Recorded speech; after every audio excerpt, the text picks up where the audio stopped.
What if I told you that I tested my rich friends by pretending to be poor for 2 months, and every single one of them failed spectacularly?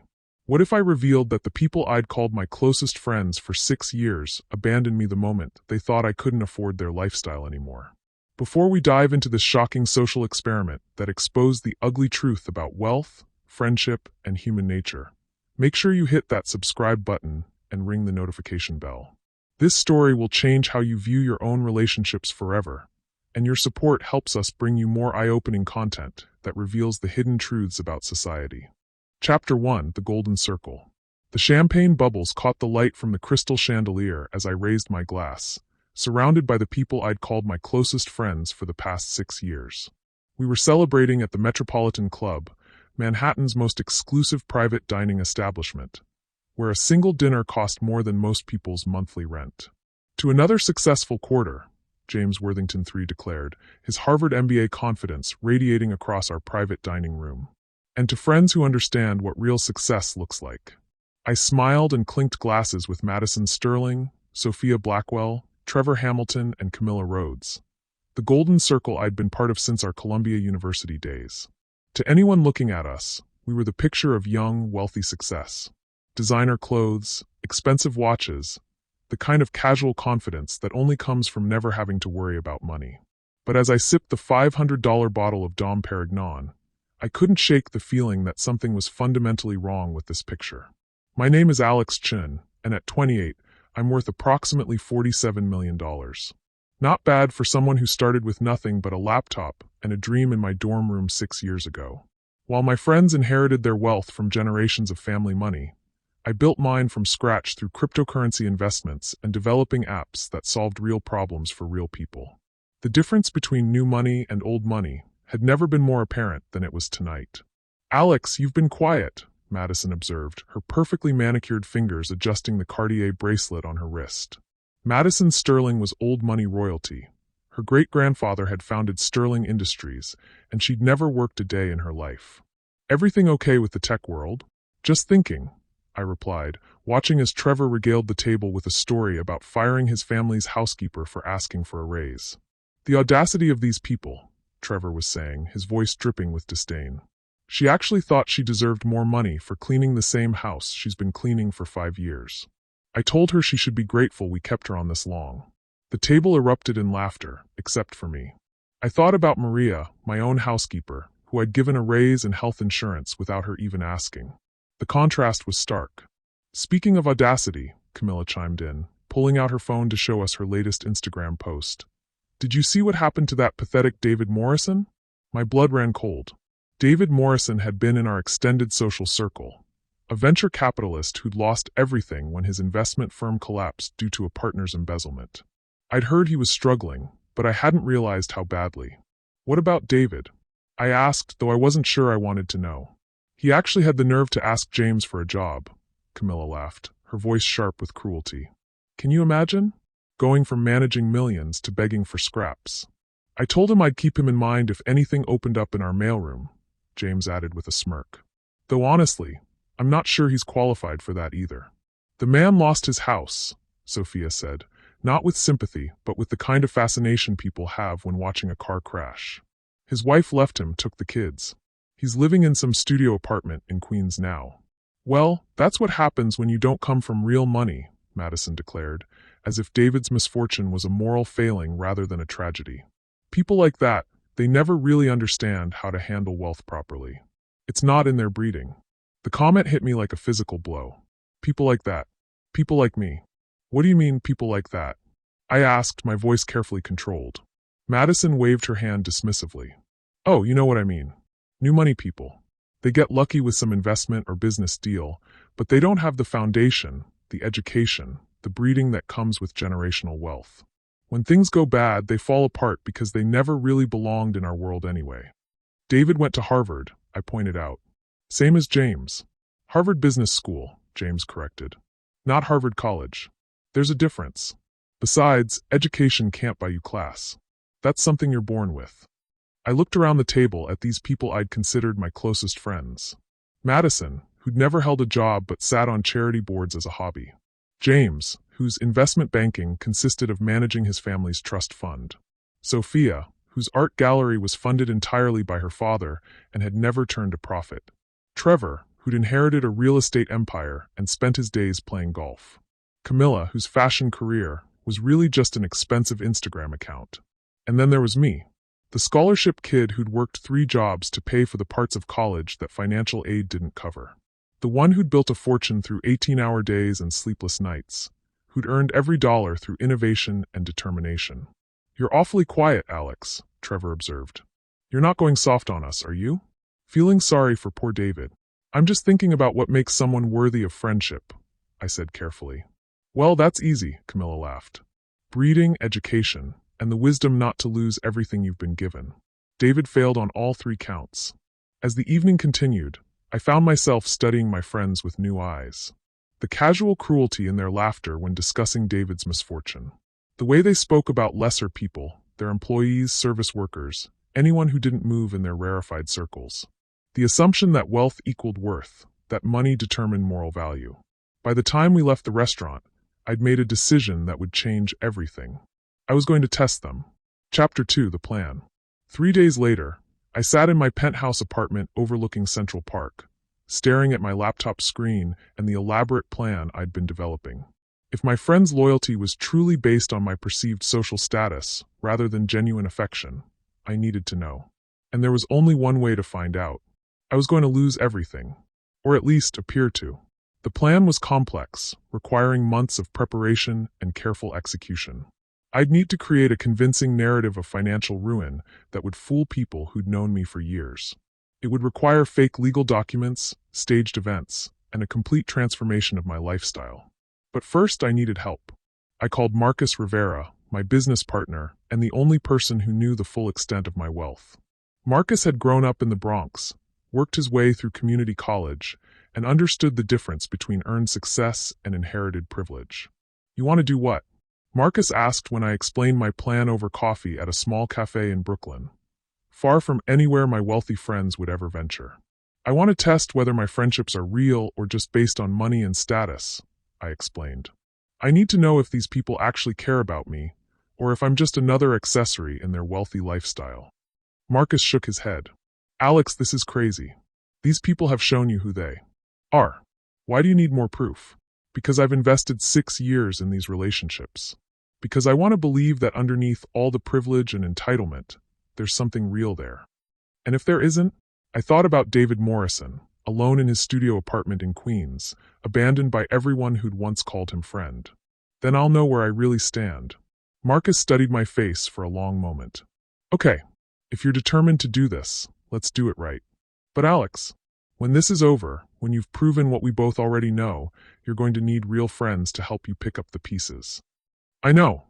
"Good. Because you've got one right here." Over the next 2 weeks, Marcus and I worked out every detail of my fake financial collapse. We created a shell company that would appear to be my primary investment vehicle, then documented its spectacular failure through forged bankruptcy papers, legal notices, and financial statements. We arranged for actors to pose as repo men who would seize my car and valuable possessions. We found a modest studio apartment in Queens, the same neighborhood where David Morrison was now living. The hardest part was psychological preparation. I'd grown accustomed to luxury over the past few years. The penthouse apartment, the designer clothes, the expensive restaurants. Going back to a simpler lifestyle wouldn't just be a financial adjustment, it would be an emotional one. But it was necessary. If I was going to test my friends' loyalty, the test had to be real enough to fool them completely. On a gray Monday morning in October, I put the plan into motion. Chapter 3, The Fall. The first domino fell at exactly 9:47 a.m. when I sent a carefully crafted message to our group chat. "Hey everyone, I need to talk to you all about something serious. Can we meet for lunch today? It's important." The responses came quickly. "Madison, of course. Is everything okay?" "James," sounds ominous. "The usual place." "Sophia, I'm worried now. See you at noon." "Trevor, drama already? It's not even 10 a.m. "Camilla, this better not be about some startup crisis. I have a photo shoot at 3.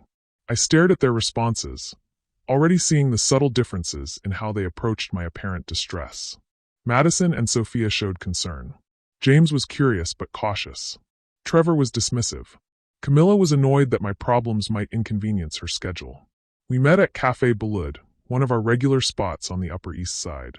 I arrived early and chose a corner table where we could speak privately.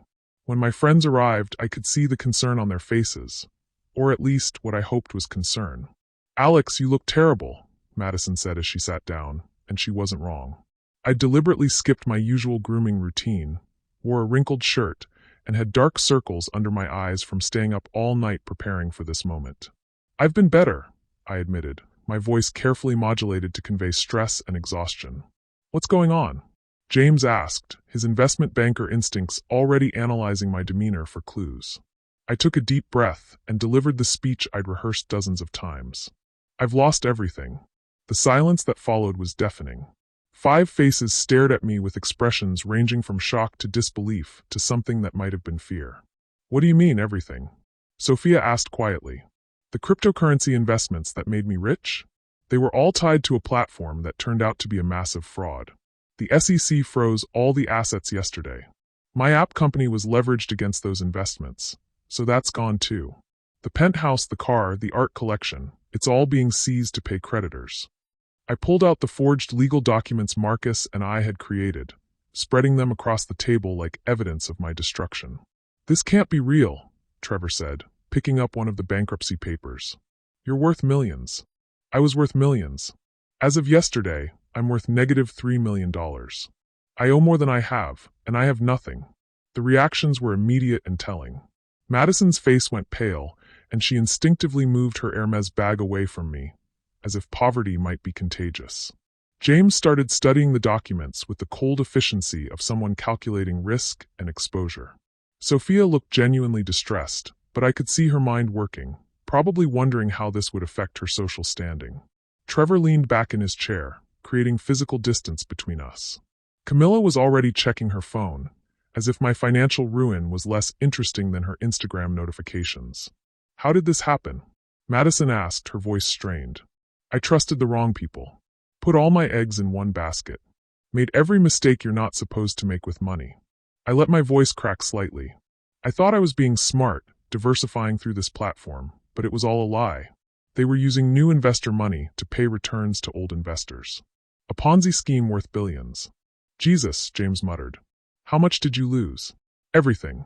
$47 million gone overnight." The number hung in the air like a death sentence. I watched my friends process not just the magnitude of my loss, but what it meant for them, for our group dynamic, for their association with me. "What are you going to do?" Sophia asked. "I don't know. I have to be out of the penthouse by Friday. I found a studio apartment in Queens that I can barely afford. I'm going to have to get a job, a real job, not running my own company. I've never had a boss before." "Queens." Trevor said the word like it was a foreign language. "It's what I can afford. 800 square feet, no doorman, no view. But it's a roof over my head." The lunch continued for another hour, but the dynamic had already shifted.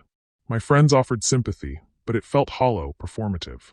They asked questions about my situation, but I could see them calculating how to distance themselves from my failure. When we finally parted ways, the hugs felt different.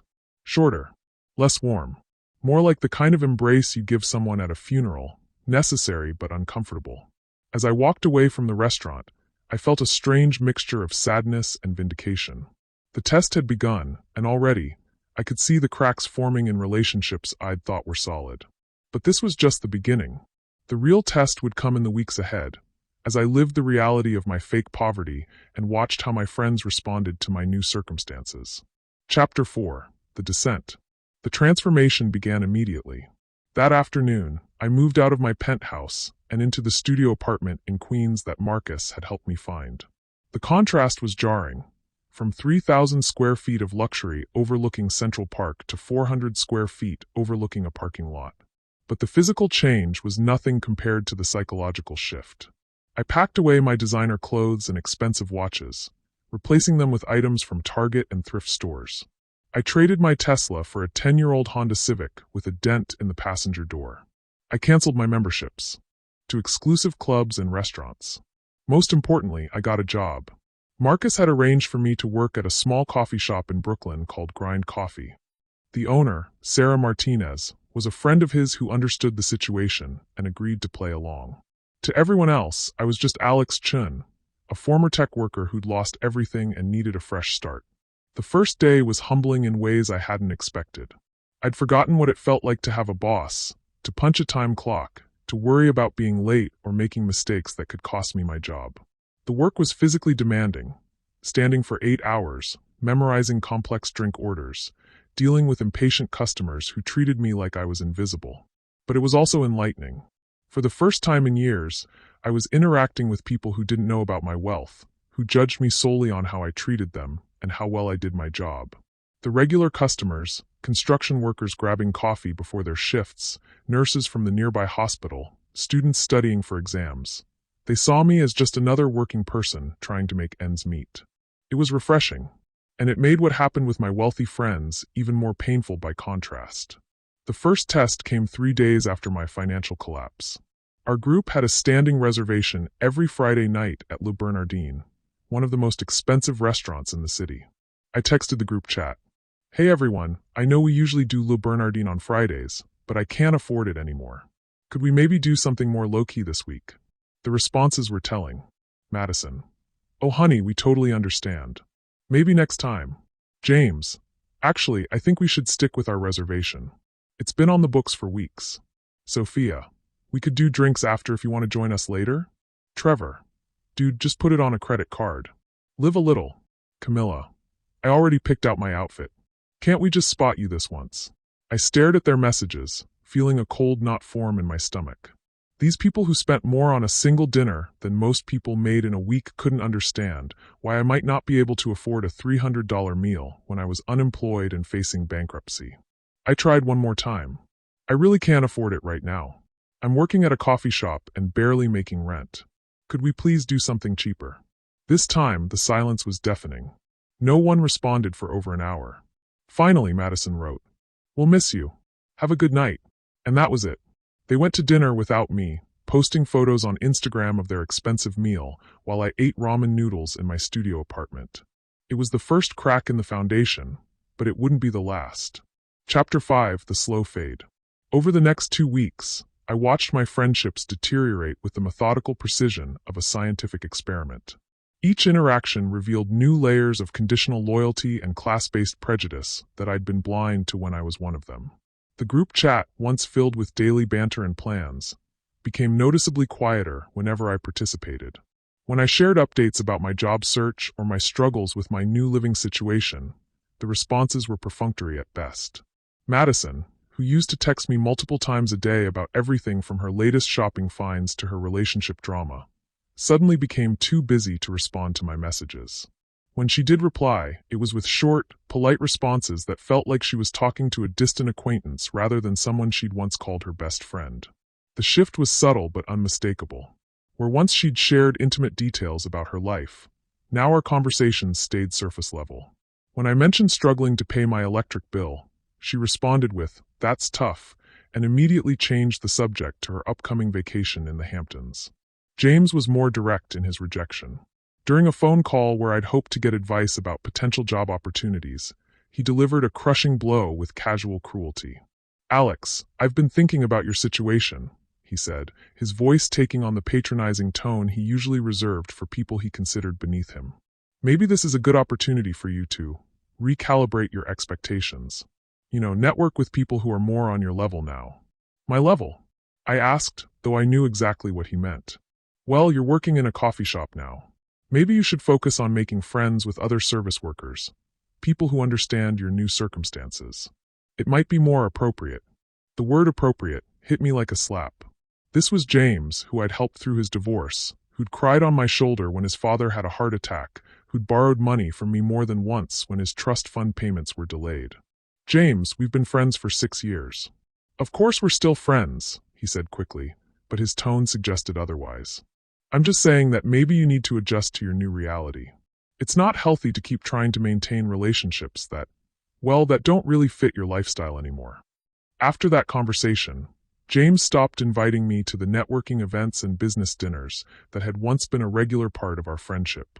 When I asked about them, he claimed they were industry-specific, or not really your thing anymore. Sophia's rejection was perhaps the most painful because it came wrapped in false sympathy. She invited me to coffee, not at one of our usual upscale spots, but at a chain cafe in Midtown that she clearly considered more appropriate for my new circumstances. "I'm so worried about you," she said, her voice dripping with the kind of concern that felt more like pity. "This whole situation must be so difficult for someone like you." "Someone like me? Well, you're not used to this. People from our background were raised to handle financial setbacks with grace. We have family support, trust funds, safety nets. But people who are self-made, when they fall hard." She reached across the table and patted my hand in a gesture that felt more condescending than comforting. "I think you should consider this a learning experience. Maybe this will teach you not to put all your eggs in one basket. Generational wealth exists for a reason. It's more stable, more secure. Maybe when you rebuild, you'll be more conservative with your investments." The implication was clear. My financial ruin was a moral failing, a consequence of not having the proper breeding to handle wealth responsibly. Never mind that her own family's fortune had been built on railroad monopolies and questionable labor practices a century ago. But it was Trevor who delivered the cruelest blow of all. I ran into him at a bar in the village. Not one of our usual haunts, but a dive bar where I'd gone to nurse a beer and feel sorry for myself. He was there with a group of people I didn't recognize, clearly slumming it for the novelty. "Alex," he called out when he spotted me, his voice loud enough to draw attention from the entire bar. "Look everyone, it's my friend who lost all his money." The group laughed as if my financial ruin was the punchline to a joke. Trevor stumbled over, clearly drunk, and threw his arm around my shoulders. "This guy used to be rich," he announced to anyone within earshot. "Had a penthouse, fancy car, the whole thing. Now look at him, working at Starbucks." "It's not Starbucks," I said quietly. "It's a local coffee shop." "Same difference." Trevor laughed. "Hey, maybe you can get me a discount on my latte." The humiliation burned in my chest, but what hurt more was the realization that Trevor genuinely found my situation amusing. To him, my financial collapse wasn't a tragedy, it was entertainment. "You know what your problem was?" Trevor continued, his voice getting louder and more slurred. "You never really understood money. People like us, we're born with it, we know how to keep it. But people like you get lucky once and think you're one of us. Then reality hits." I left the bar that night feeling more alone than I had since my parents died when I was 19. These people who I'd considered family had revealed themselves to be nothing more than fair-weather friends, loyal only as long as I could afford to keep up with their lifestyle. But the worst was yet to come. Chapter 6, The Loan. 3 weeks into my experiment, I decided to conduct the ultimate test of friendship. I would ask each of them for help. Not a large amount, just enough to cover my rent for the month. $800. For people who spent more than that on a single dinner, it should have been pocket change. But I suspected it would reveal the true nature of our relationships. I started with Madison, the person I'd considered my closest friend. We met for coffee at the same chain cafe where I'd met with Sophia. Madison arrived 20 minutes late, looking harried and checking her phone constantly. "Sorry I'm late," she said, not sounding particularly sorry. "I had a crisis with my event planner. The flowers for my charity gala are completely wrong." "That sounds stressful," I said, though privately I wondered how flower arrangements could constitute a crisis when people were struggling to pay rent. "You have no idea. Do you know how hard it is to find peonies in October? I might have to fly them in from New Zealand." I let her vent about her first world problems for 20 minutes before finally broaching the subject I'd come to discuss. "Madison, I need to ask you for a favor." "Of course. What do you need?" "I'm short on rent this month. I was wondering if you could lend me $800. I'll pay you back as soon as I get my next paycheck." The change in her demeanor was immediate and dramatic. Her face went from warm and friendly to cold and calculating in the span of seconds. $800? She repeated, as if I'd asked for $8 million. "I know it's a lot to ask, but I'm really struggling right now. I've never been late on rent before, and I don't want to get evicted." Madison shifted uncomfortably in her seat, her eyes darting around the cafe as if looking for an escape route. "Alex, I wish I could help, but I'm having some cash flow issues myself right now." Cash flow issues. This from a woman who'd inherited a trust fund worth $50 million and had never held a job in her life. "I understand if you can't." "It's not that I don't want to help," she interrupted, her voice taking on a defensive tone. "It's just that my money is all tied up in investments right now. You know how it is." I didn't know how it was, actually, because I'd never had the luxury of having so much money that $800 could be considered tied up anywhere. Maybe you could ask your family, she suggested. Or get a second job. I hear Uber is always hiring. The suggestion that I drive for Uber while she spent thousands on imported flowers felt like a knife to the gut. But what hurt more was the realization that Madison, who'd once offered to buy me a Rolex for my birthday, couldn't spare $800 to keep me from being homeless. I'll figure something out, I said, standing to leave. I'm sure you will, Madison said brightly, as if my financial crisis was just a minor inconvenience that would resolve itself. You're so resourceful. As I walked away, I heard her phone ring. She answered with a cheerful, "Hello, darling," and immediately launched into a conversation about planning a weekend trip to Martha's Vineyard. My conversation with James went even worse. I called him at his office, hoping that a phone conversation might be less awkward than meeting in person. I was wrong. "Alex, good to hear from you," he said, though his tone suggested otherwise. "How's the coffee business?" "It's fine. Listen, James, I need to ask you for a favor." "Oh," his voice immediately became guarded. "I'm short on rent this month. Could you lend me $800? I'll pay you back with interest." The silence that followed was so long I thought the call had dropped. "James? Are you there?" "I'm here. I'm just surprised." "Alex, I can't just hand out money to everyone who asks." "Everyone who asks." As if I was some random person hitting him up for cash, rather than someone who'd been his friend for 6 years. "I'm not everyone, James. I'm your friend. And I'm not asking for a handout, I'm asking for a loan.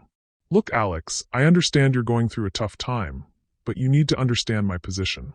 If I start lending money to friends who are having financial difficulties, where does it end? What happens when you can't pay me back? It ruins friendships. I will pay you back. That's what everyone says. But the reality is, people in your situation, well, they don't always have the means to honor their commitments. People in your situation. The phrase echoed in my head long after the call ended. Sophia was more diplomatic in her rejection, but no less final. "Oh, Alex, I wish I could help, but I have a strict policy about not mixing money and friendship. It's just too complicated." A strict policy. This from someone who'd borrowed my car for 3 months when hers was in the shop, who'd stayed in my guest room for 2 weeks when she was between apartments, who'd used my connections to get her gallery featured in art magazines. Trevor didn't even pretend to consider it. "Dude, $800? That's like 2 bottles of wine at a decent restaurant. Can't you just put it on a credit card?" When I explained that my credit cards were maxed out and my credit score had been destroyed by the bankruptcy, he laughed. "Man, you really did lose everything, didn't you? That's wild." He said it with the same tone someone might use to comment on an interesting movie they'd seen, as if my financial ruin was just an amusing anecdote rather than a life-altering crisis. Camilla was the most honest in her rejection, which somehow made it worse. "Alex, I'm not going to lend you money because I don't think you'll be able to pay me back. You're working at a coffee shop making minimum wage. Even if you wanted to pay me back, it would take you months, and honestly, I don't want to have to chase you down for it." At least she was direct about her lack of faith in me. By the end of the week, I had been rejected by all 5 of my closest friends. $800, an amount they would spend without thinking on a single shopping trip or dinner, was too much to risk on someone they'd once considered family. But the real test was still to come. Chapter 7, The Eviction.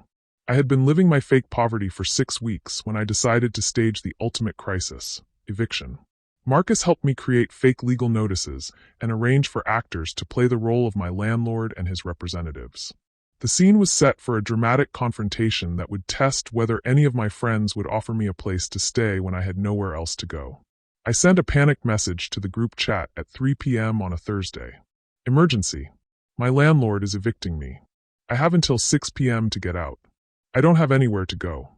Can someone please help me?" The responses came quickly, but not in the way I'd hoped. Madison. "OMG, that's terrible.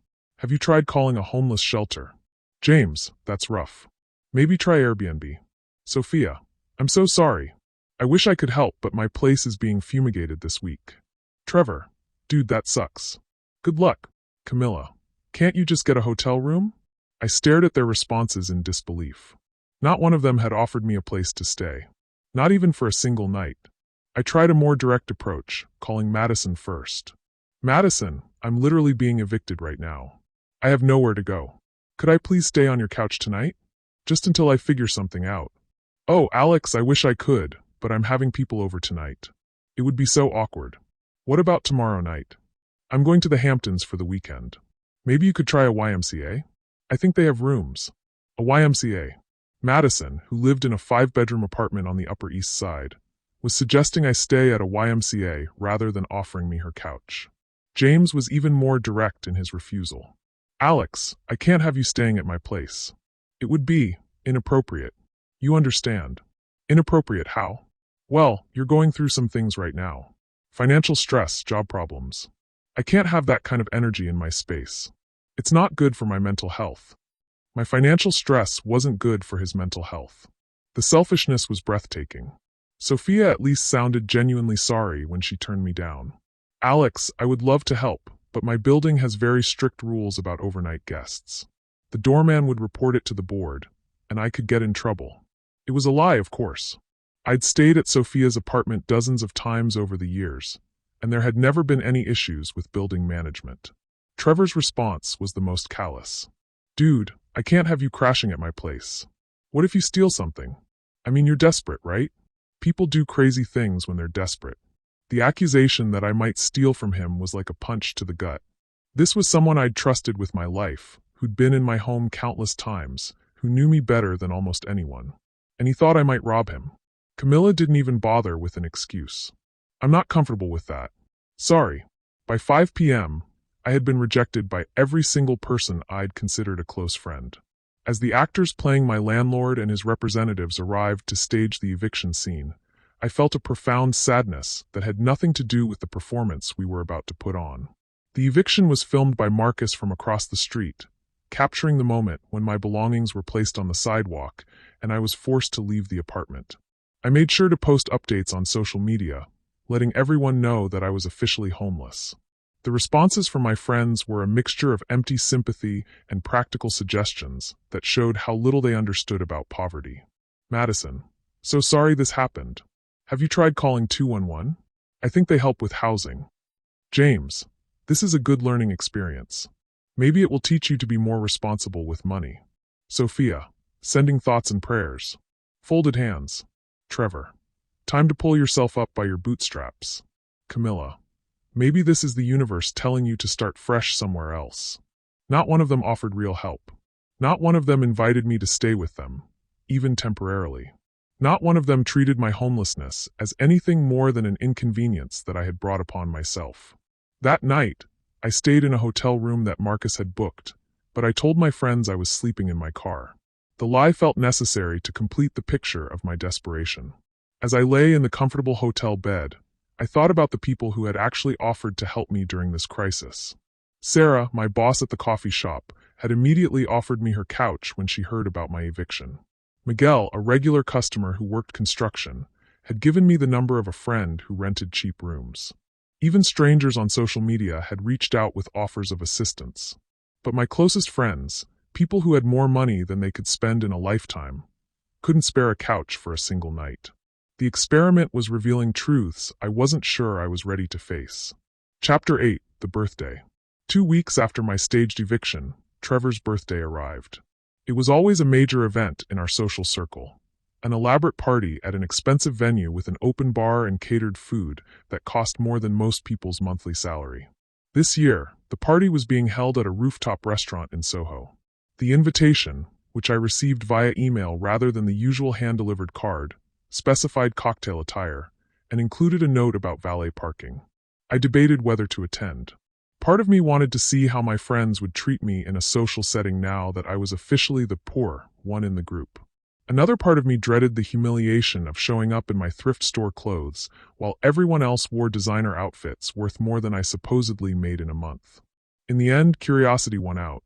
I arrived at the party wearing the best outfit I could assemble from my poor wardrobe: a wrinkled button-down shirt from Target, khakis with a small stain on the leg, and scuffed dress shoes I'd bought at a thrift store.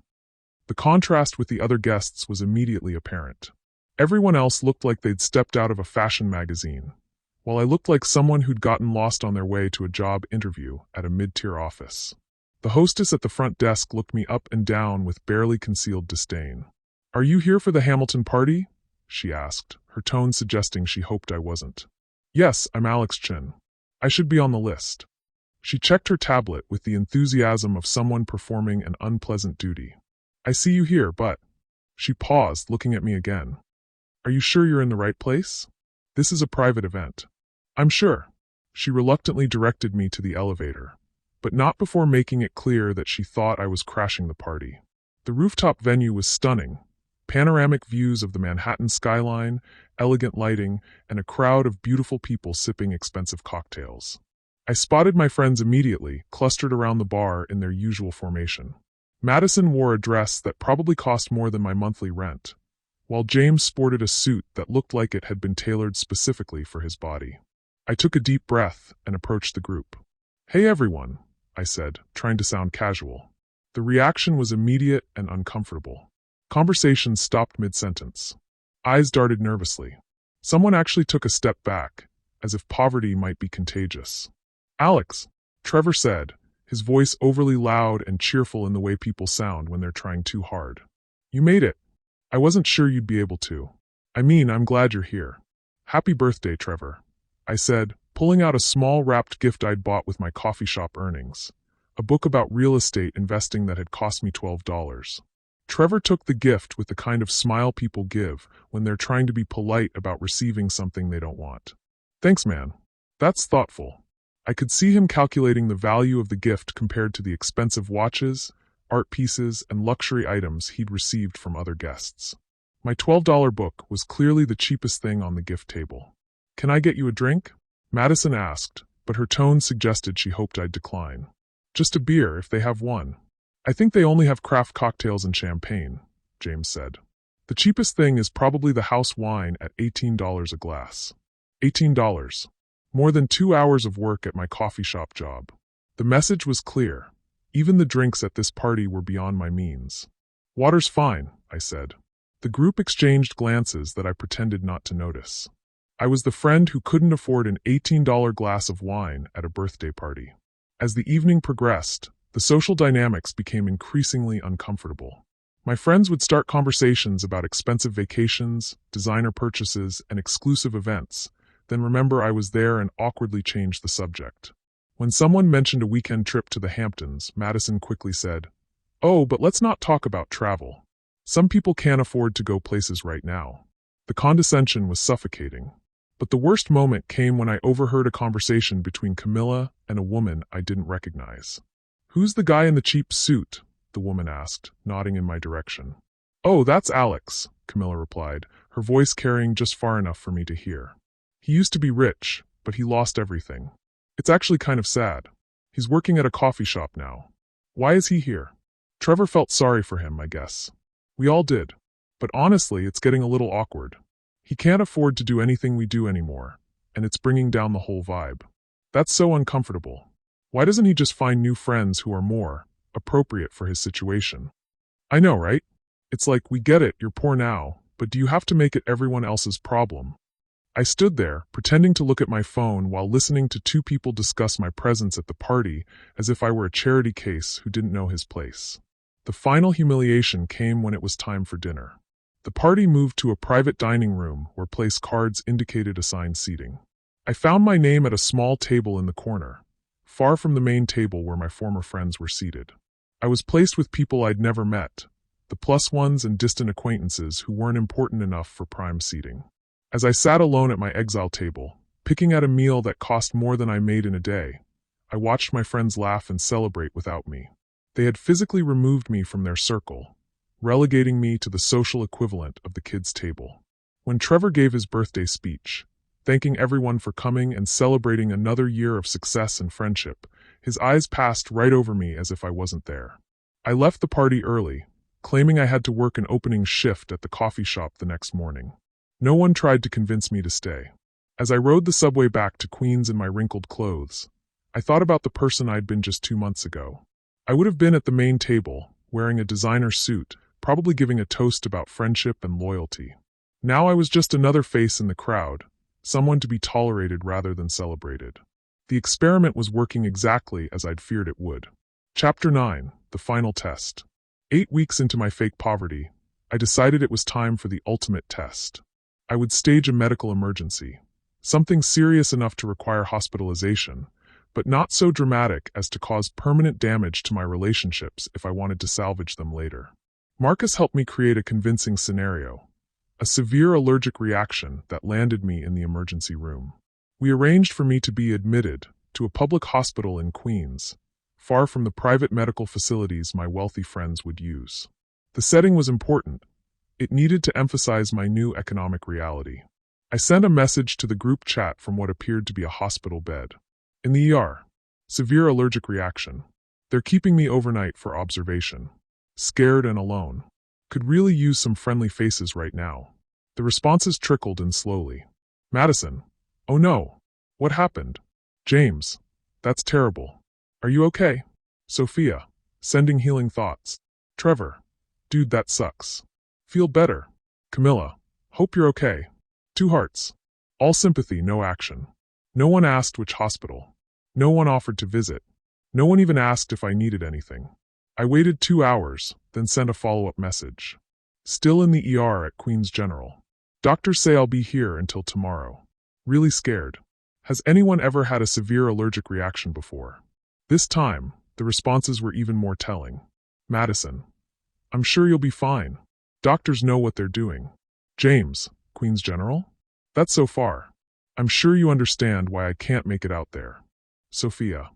I would visit, but I'm terrified of hospitals. They give me panic attacks. Trevor. Hang in there, buddy. Camilla. Get well soon. Hospital. Queens General was 45 minutes from Manhattan by subway. For people who regularly traveled to the Hamptons for weekend trips, it might as well have been on another planet. I tried one more direct appeal. I'm really scared. The doctors are running more tests. I don't have anyone here with me. Could someone please come? I just need a friend. The silence was deafening. For 3 hours, no one responded at all. Finally, Madison wrote, I'm sure everything will be fine. Try to get some rest. That was it. No visits. No phone calls. No real concern for my well-being. But the contrast with my new friends was stark.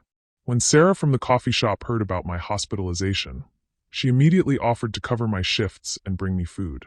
Miguel, the construction worker who'd become a regular customer, actually showed up at the hospital with flowers and magazines. Even customers I barely knew sent get-well messages and offered help. The people with the least money were the most generous with their time and concern.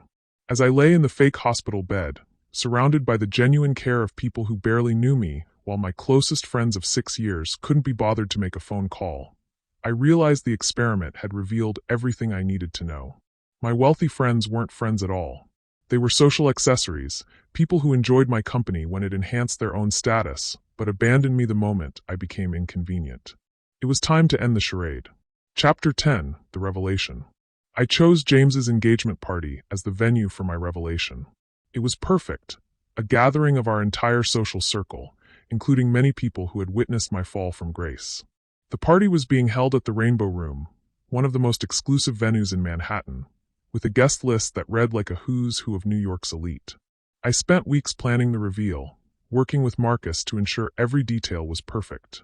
We arranged for a luxury car service to pick me up, had my best suit cleaned and pressed, and prepared documentation that would prove my true financial status beyond any doubt. The night of the party, I arrived fashionably late. The valet looked surprised when I stepped out of the Bentley, clearly not expecting someone of my apparent economic status to arrive in such style. Good evening, sir, he said, his tone much more respectful than it had been at Trevor's birthday party. Good evening, I replied, straightening my tie and walking into the venue with the confidence I'd been hiding for 2 months. The party was in full swing when I entered. The same crowd that had been at Trevor's birthday was there, along with dozens of other wealthy socialites, business leaders, and cultural elites. The champagne was flowing, the conversation was animated, and everyone looked like they'd stepped out of a magazine. I spotted my former friends near the bar, clustered in their usual formation. They were laughing about something, probably gossiping about someone's misfortune or planning their next expensive adventure. I approached them slowly, savoring the moment before everything changed. Hello, everyone, I said, my voice carrying the authority and confidence they remembered from before my fall. The group turned toward me, and their faces went through a fascinating progression of emotions. First, confusion. Who was this well-dressed man who sounded like their poor friend Alex? Then recognition. It was Alex, but he looked completely different. Finally, suspicion. Something wasn't right about this picture. Alex, Madison said, her voice uncertain. You look different. I feel different, I replied, accepting a glass of champagne from a passing waiter. It's amazing what a good suit can do for your confidence. How did you afford? James started, then stopped himself, realizing how rude the question sounded. How did I afford the suit? The car service? The ability to attend a party at the Rainbow Room? I smiled, enjoying their discomfort. That's an interesting question, James. The answer might surprise you. I pulled out my phone and showed them a screenshot of my bank account balance. The number was staggering. More money than any of them had ever seen in a single account. $47 million, I said, watching their faces as they processed the information. The same amount I supposedly lost 2 months ago. The silence that followed was absolute. You could have heard a pin drop in the noisy party around us. I don't understand, Sophia said, her voice barely above a whisper. It's quite simple, really. I never lost my money. I never went bankrupt. I never worked at a coffee shop because I had to. I did it all as an experiment. An experiment? Trevor's voice cracked slightly. A test of friendship. A way to see who you really are when the money is taken out of the equation. I took a sip of champagne, letting the moment sink in. And you all failed. Spectacularly. Madison's face had gone white. You mean this whole time? This whole time, I was watching you abandon someone you claimed to love because he couldn't afford to keep up with your lifestyle. I was documenting how quickly you turned your backs on a friend in need. I was learning who you really are beneath all the designer clothes and inherited wealth. That's not fair, James protested. You lied to us. You manipulated us. I gave you the opportunity to show your true character. You chose to reveal that your friendship was conditional on my ability to pay for expensive dinners and maintain a certain social status. We didn't know it was a test, Camilla said, her voice defensive. That's exactly the point. If you'd known it was a test, you would have behaved differently. But when you thought I was genuinely in need, when you believed I was truly struggling, you showed me who you really are. I pulled out my phone again and began reading from my notes. Madison, when I asked you for $800 to cover my rent, you claimed to have cash flow issues despite having a $50 million trust fund. The next day, you posted on Instagram about spending $3,000 on a handbag. Madison's face flushed red, but she didn't deny it. James, you told me I should network with people more on my level and suggested that our friendship was no longer appropriate because I was working in a coffee shop. You also refused to lend me money because people in my situation don't honor their commitments. James opened his mouth to protest, then closed it again. Sophia, you claimed your building had strict rules about overnight guests when I was being evicted, despite the fact that I'd stayed at your apartment dozens of times over the years. Trevor, you accused me of potentially stealing from you if I stayed at your place, and you found my financial ruin amusing enough to announce to strangers at a bar. And Camilla, you were at least honest about not trusting me to pay back a loan, though you showed no concern for my well-being when I was hospitalized. I looked around at their faces, shame, anger, embarrassment, and something that might have been fear. But the most revealing moment was when I was supposedly homeless and asked for help. Not one of you offered me a place to stay. Not even for a single night. Not even on a couch. Alex, you have to understand, Madison started. I understand perfectly. I understand that your friendship was transactional. I understand that you valued me for what I could provide, expensive dinners, exclusive parties, social status, rather than who I was as a person. That's not true, Sophia said, tears forming in her eyes. Isn't it? When was the last time any of you called me just to see how I was doing? When was the last time you showed interest in my life that didn't involve spending money? When was the last time you treated me like a friend rather than a social accessory? The questions hung in the air, unanswered because we all knew the truth. You want to know what I learned during these 2 months? I continued. I learned that the people with the least money were the most generous with their time and concern. My boss at the coffee shop offered me her couch without hesitation. A customer I barely knew brought me flowers in the hospital. Strangers on social media offered help and support. But you, my closest friends of 6 years, couldn't spare $800, a night on your couch, or even a hospital visit when I needed you most. James found his voice first. This whole thing was manipulative and unfair. You can't judge our friendship based on a lie. I can judge your character based on how you treat people you believe are beneath you. And that's exactly what you revealed, that you see poor people as beneath you, unworthy of your time or concern. We're not bad people, Madison said, her voice pleading. I never said you were bad people. I said you were bad friends. There's a difference. I finished my champagne and set the glass down on a nearby table. I want you all to think about David Morrison. Remember him? The man you mocked for losing his fortune? The man you laughed at for asking for help? I want you to imagine how he felt when the people he considered friends turned their backs on him in his darkest hour. That's different, Trevor said weakly. How is it different? Because it was real and this was fake? The emotions you showed were real. The cruelty was real. The abandonment was real. The only thing that was fake was my poverty. I looked around at each of them one more time, memorizing their faces for what I knew would be the last time I saw them as friends. I'm not angry with you, I said finally. I'm disappointed, but not angry. You showed me who you really are, and now I can make informed decisions about who I want in my life going forward. So what happens now? Sophia asked. Now you go back to your lives of inherited privilege and casual cruelty. And I go back to mine, but with a much clearer understanding of what real friendship looks like. I turned to walk away, then paused and looked back. Oh, and one more thing. I documented everything. Every cruel comment, every rejection, every moment of abandonment. It's all recorded, photographed, and saved. I'm thinking of writing a book about it. The poverty test. What happens when rich friends think you're poor? The color drained from their faces as they realized the implications. Their behavior hadn't just been witnessed. It had been documented for posterity. You wouldn't, Madison whispered. Why not? It's a fascinating study in human nature and class dynamics. I think people would be very interested to see how the wealthy really treat those they perceive as beneath them. Alex, please, James said, his voice taking on a desperate edge. Think about what this could do to our reputations, our careers. I thought about what your behavior could do to someone who was genuinely struggling. You didn't seem concerned about that. I pulled out my phone and showed them a video I'd recorded earlier that evening. I've already posted some of the highlights on social media. The response has been overwhelming. The video showed a compilation of their worst moments. Madison refusing to lend money while posting about expensive purchases, James suggesting I network with people on my level, Trevor announcing my poverty to strangers at a bar, and all of them refusing to help when I was supposedly homeless. It's already been shared 10,000 times, I said, watching their faces as they realized their cruelty was going viral. The comments are particularly interesting. People are sharing their own stories about fair-weather friends and conditional loyalty. You can't do this to us, Camilla said, her voice shaking. I'm not doing anything to you. I'm simply sharing the truth about what happened. If that damages your reputation, perhaps you should consider why. We'll sue you, Trevor threatened. For what? Telling the truth? Everything I've shared is factual and documented. You said these things. You did these things. I'm just making sure people know about it. I looked around at their panicked faces and felt a strange mixture of satisfaction and sadness. These people who had seemed so powerful, so untouchable in their wealth and privilege, were now terrified of facing consequences for their actions. But here's what I find most interesting, I continued.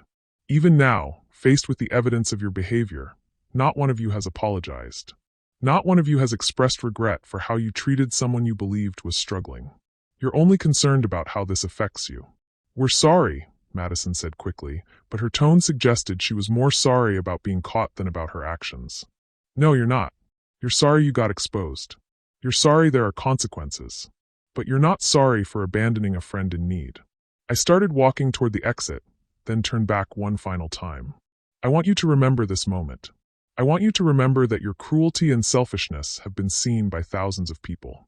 And I want you to think about David Morrison, and everyone like him, who trusted you with their friendship and learned too late what that friendship was really worth.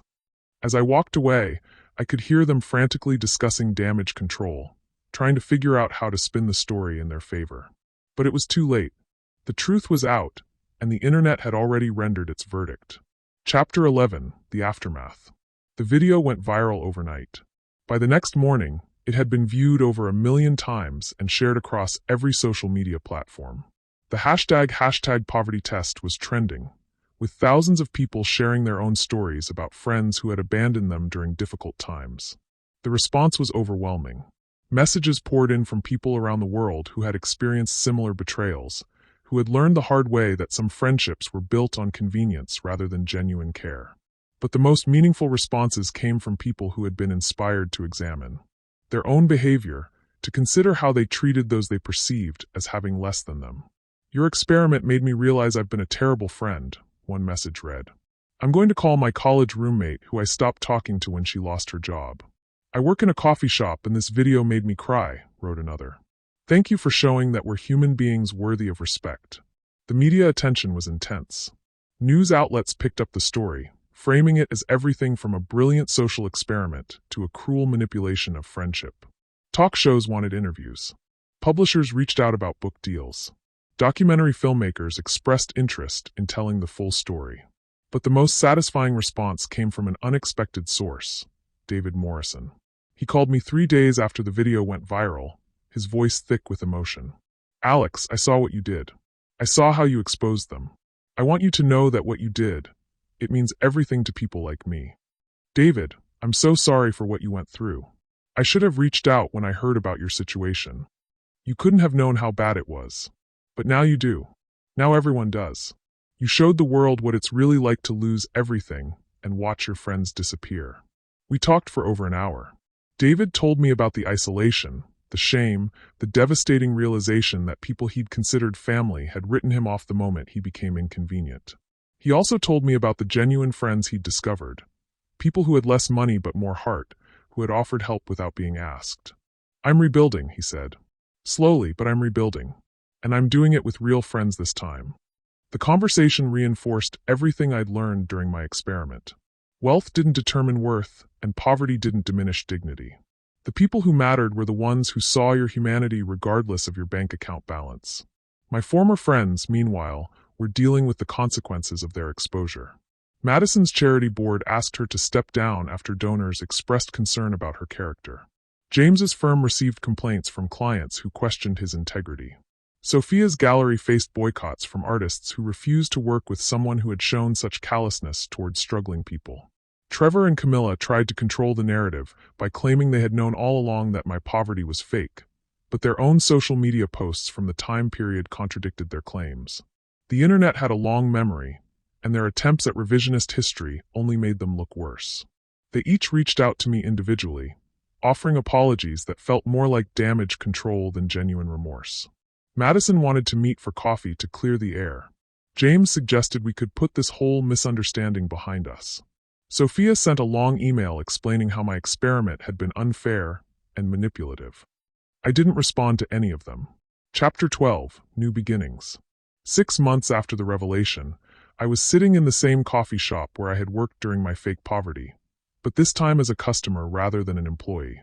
Sarah, the owner, had become a genuine friend, and I often stopped by to catch up and support her business. "You know," she said, refilling my cup, "I still can't believe those people were your friends. How did you stand them for so long?" "I think I was blinded by the lifestyle," I admitted. "The expensive dinners, the exclusive parties, the feeling of being part of something elite. I mistook shared experiences for genuine connection. And now I know the difference." The coffee shop had become a gathering place for the community I'd discovered during my experiment. Miguel still came in every morning before his construction job. There was Janet, a nurse from the nearby hospital who always had a kind word for everyone. There was Marcus, of course, who had been my anchor throughout the entire experience. And there were dozens of others, people from all walks of life who had shown me what real friendship looked like. "Alex," a voice called from across the cafe. I turned to see David Morrison walking in, looking healthier and happier than I'd seen him in years. "David, how are you?" "Great, actually. I wanted to tell you, I got the job." David had been interviewing for a position at a nonprofit that helped people rebuild their lives after financial disasters. It was a far cry from his previous high-powered investment firm, but it was meaningful work that aligned with his new understanding of what mattered. "That's fantastic. Congratulations. I couldn't have done it without the confidence your experiment gave me. Seeing those people exposed for who they really are, it helped me realize that losing their friendship wasn't a loss at all." We talked for a while about his new job, his rebuilt relationship with his children, and his plans for the future. David had lost his fortune, but he'd gained something more valuable: clarity about what really mattered in life. As he left to start his first day at the new job, I reflected on the journey that had brought me to this moment. The experiment had cost me 5 friendships, but it had given me something far more valuable: the ability to distinguish between genuine relationships and social transactions. My phone buzzed with a text from Marcus. "Dinner tonight? I found a great new place in Brooklyn." I smiled and typed back, "Absolutely. As long as it's not too fancy." "Are you kidding? It's a hole-in-the-wall taco place. You'll love it." That was the difference. Marcus suggested restaurants based on the food and the company, not the social status they conveyed. He cared about spending time together, not about being seen in the right places. As I finished my coffee and prepared to leave, Sarah called out to me. "Alex, there's something I've been meaning to ask you." "What's that?" "Would you be interested in investing in the coffee shop? I'm looking to expand, maybe open a second location. I could use a partner who understands the community we're trying to serve." I thought about it for a moment. It would be a very different kind of investment than the tech startups and cryptocurrency ventures that had made my fortune. But it would be an investment in something real, something that mattered to people's daily lives. "I'd love to hear more about your plans." As we discussed the details of her expansion, I realized this was exactly the kind of opportunity one wanted to pursue. Not investments that would make me richer, but investments that would make communities stronger. The poverty test had taught me that wealth without purpose was meaningless. Money was a tool, and like any tool, its value came from how it was used. I wanted to use mine to support people like Sarah, who were building something genuine and valuable. Epilogue: 1 year later. The book was published exactly 1 year after the revelation at James's engagement party.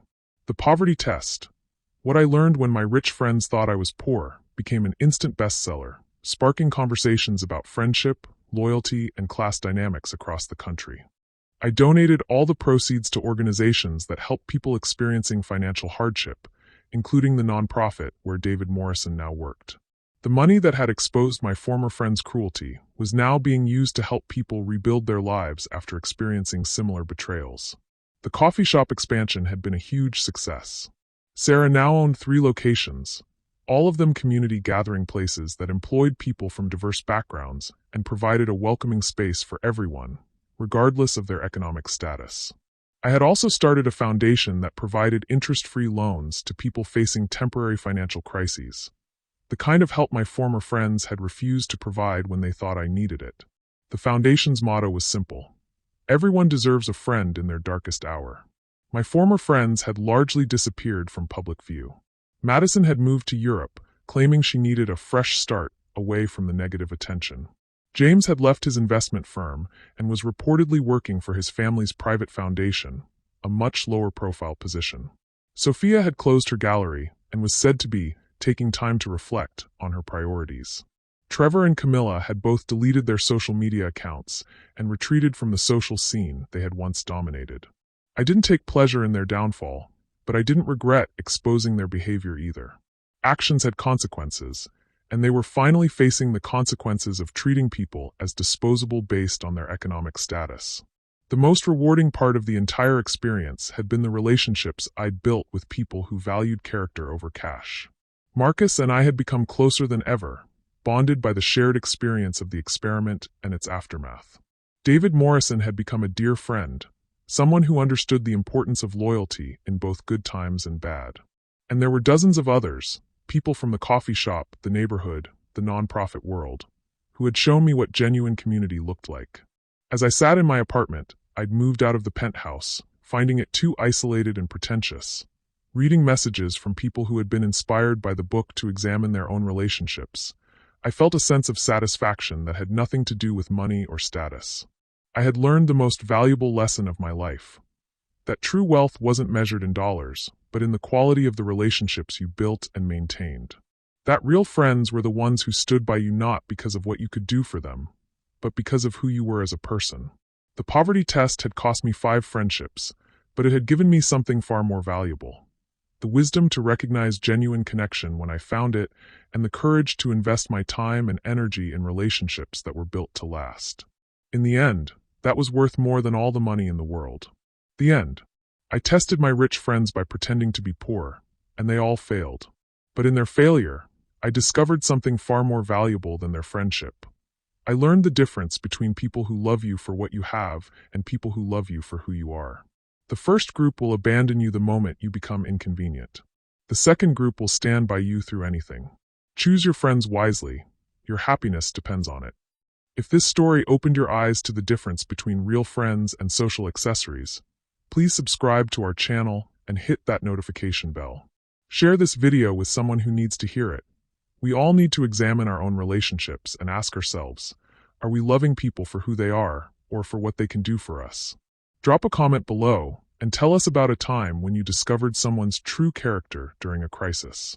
And remember, true wealth isn't measured in dollars, but in the quality of people who stand by you when you have nothing left to offer but yourself. Thank you for joining me on this journey of discovery.